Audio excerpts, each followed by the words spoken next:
औज़ुबिल्लाहिमिनश्शैतानिर्रजीम बिस्मिल्लाहिर्रहमानिर्रहीम। मुअज़्ज़ज़ सामाईन अस्सलामु अलैकुम व रहमतुल्लाहि व बरकातुहू। आप सब लोगों को अरमान टीवी पे एक बार फिर खुशामदीद। आज हम आपके लिए एक और वीडियो लेकर आए हैं। टाइटल तो आपने रीड कर लिया होगा, रहमत के 4 हरूफ की निस्बत से थकन दूर करने के इलाज। वीडियो की तरफ बढ़ने से पहले आप हमारे चैनल को सब्सक्राइब कर दें, घंटी के बेल को प्रेस कर दें ताकि मेरे नए आने वाली वीडियो सबसे पहले आपको मिले। नंबर 1, हज़रत खातून ने जन्नत सैयदना फातिमा ज़हरा सलामुल्लाह अलैहा को हजूर पाक सल्लल्लाहु अलैहि वसल्लम ने थकन का ये इलाज इरशाद फरमाया। सोते वक्त 33 बार सुबहानल्लाह, 33 बार अल्हम्दुलिल्लाह और 34 बार अल्लाहु अकबर पढ़ा करो।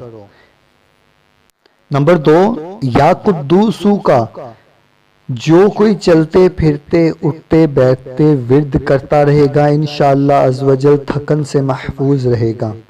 नंबर 3, लीमू का शरबत शक्कर डालकर पीने से भी थकन दूर हो जाती है।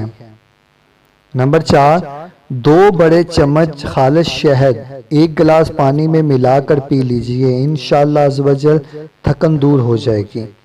अगर आपको मेरी ये वीडियो अच्छी लगी हो तो वीडियो को लाइक शेयर कमेंट ज़रूर कर दें और मेरे चैनल को सब्सक्राइब कर दें और घंटी के बेल को प्रेस कर दें ताकि मेरी मज़ीद इस तरह की नई वीडियो सबसे पहले आपको मिले। जज़ाकल्लाहु व खैरा।